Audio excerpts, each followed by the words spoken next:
ಪರೀಕ್ಷೆ ಅಕ್ರಮದ ವಿರುದ್ಧ ದೆಹಲಿಯ ಜಂತರ್ ಮಂತರ್ನಲ್ಲಿ ಶುರುವಾಗಿರುವ ಬೃಹತ್ ಪ್ರತಿಭಟನೆಯು ಹಲವು ತಿರುವುಗಳನ್ನು ಪಡೆಯುತ್ತಿದ್ದು, ಪ್ರತಿಭಟನಾಕಾರರ ಮೇಲೆ ಪೊಲೀಸರು ಲಾಠಿ ಚಾರ್ಜ್, ಅಶ್ರುವಾಯು ಪ್ರಯೋಗ ಮಾಡುತ್ತಿರುವುದು ಕಂಡುಬಂದಿದ್ದು, ಪ್ರತಿಭಟನೆಯು ತೀವ್ರ ಸ್ವರೂಪ ಪಡೆದುಕೊಂಡಿದ್ದು, ಪೊಲೀಸರು ಹಾಗೂ ಪ್ರತಿಭಟನಾಕಾರ್ಯದ ತಿಕ್ಕಾಟದಲ್ಲಿ ಹಲವು ಯುವ ಜನತೆ ಗಾಯಗೊಂಡಿದ್ದು, ಇದರ ಪರಿಣಾಮ ಇಂದು ಕಾಂಗ್ರೆಸ್ ಪಕ್ಷದ ಮುಖಂಡರಾದ ರಾಹುಲ್ ಗಾಂಧಿ, ಪ್ರಿಯಾಂಕಾ ಗಾಂಧಿ ಸೇರಿದಂತೆ ಕಾಂಗ್ರೆಸ್ನ ಘಟಾನುಘಟಿಗಳು ಪ್ರತಿಭಟನೆಯಲ್ಲಿ ಭಾಗಿಯಾಗಿ ನೀಟ್ ಪರೀಕ್ಷೆ ಅಕ್ರಮದ ವಿರುದ್ಧ ಆಕ್ರೋಶ ಹೊರಹಾಕಿದ್ದಾರೆ.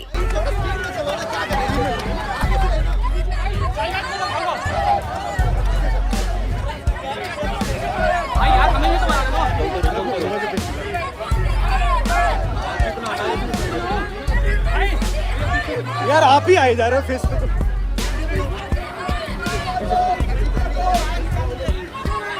ಪರೀಕ್ಷೆ ಅಕ್ರಮಕ್ಕೆ ಕಾರಣರಾದವರನ್ನ ತಕ್ಷಣವೇ ಬಂಧಿಸಿ ಕೇಂದ್ರ ಶಿಕ್ಷಣ ಸಚಿವರಾದ ಧರ್ಮೇಂದ್ರ ಪ್ರಧಾನರವರು ಕೂಡಲೇ ರಾಜೀನಾಮೆ ಕೊಡಲೇಬೇಕೆಂದು ಪ್ರತಿಭಟನಾಕಾರರು ಒತ್ತಾಯಿಸುತ್ತಿದ್ದಾರೆ. ಅಧಿವೇಶನ ನಡೆಯುತ್ತಿರುವ ಈ ವೇಳೆ ಪ್ರತಿಭಟನೆಯು ತೀವ್ರ ಸ್ವರೂಪ ಪಡೆದುಕೊಂಡಿದ್ದು, ಪ್ರಧಾನಮಂತ್ರಿ ನಿವಾಸಕ್ಕೆ ಪ್ರತಿಭಟನಾಕಾರರು ಮುತ್ತಿಗೆ ಹಾಕಿದ್ದಾರೆ. ಪ್ರಧಾನಮಂತ್ರಿ ನಿವಾಸದ ಆವರಣದಲ್ಲಿಯೇ ರಾಹುಲ್ ಗಾಂಧಿ ಅವರ ನೇತೃತ್ವದಲ್ಲಿ ಪ್ರತಿಭಟನೆಯನ್ನ ತೀವ್ರಗೊಳಿಸಿದ್ದಾರೆ.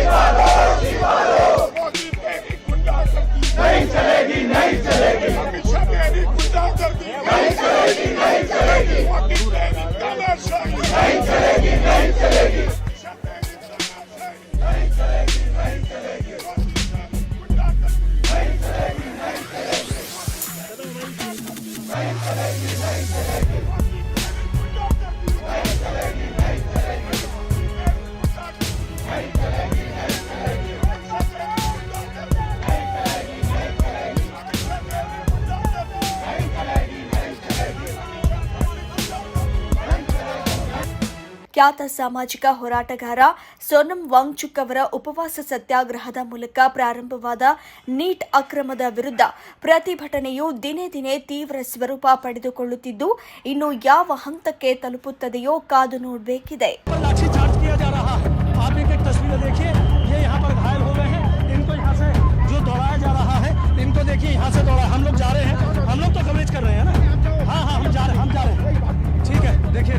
यहाँ पर लाठी चार्ज फिर हो गया है और ये देखिए जो प्रदर्शनकारी देखिए किस तरीके से यहाँ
ಸಾಮಾನ್ಯರ ಧ್ವನಿಯಾಗಿ ದಮನಿತರ ಬಲವಾಗಿ SSW ನ್ಯೂಸ್ ಕನ್ನಡ ಚಾನೆಲ್.